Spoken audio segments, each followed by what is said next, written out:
So you might be in a situation where for some reason your sound is just not working within Google Chrome. Now, what does this even mean?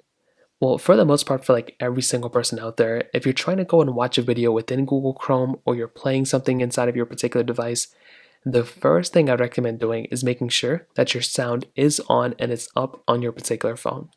So on your phone, your laptop, your PC, whatever you have, just go ahead and increase the volume or decrease the volume depending on what you want to do. And for a vast majority of people, that kind of is all you're going to have to do, is to go through and basically just increase or decrease the volume. And that is kind of the very first thing I'd recommend doing, because for a lot of people, that's probably all you're going to have to do. Now, if you do that and that's not working, the next thing I'd recommend doing is making sure that you haven't gone through and randomly muted a particular thing within that website. So make sure you didn't mute a web page, or you didn't mute a whatever, like a video. That's another thing I recommend doing as well. On top of that, Google Chrome has ways for you to actually mute actual tabs within your particular web page as well. So if you're on a PC, what I'd recommend doing is checking out your tabs.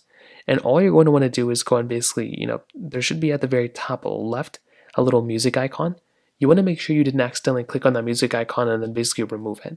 That's another thing a lot of people can run into issues as well. And I would probably recommend you to go ahead and do that, look into it, because I'd recommend you just to go through and just make sure that's not an issue either.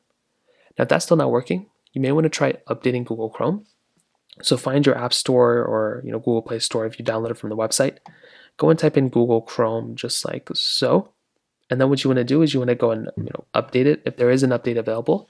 And that right there can also go ahead and fix a lot of these issues as well. Simply just updating your particular application can end up fixing these issues as well. So that pretty much covers it up here.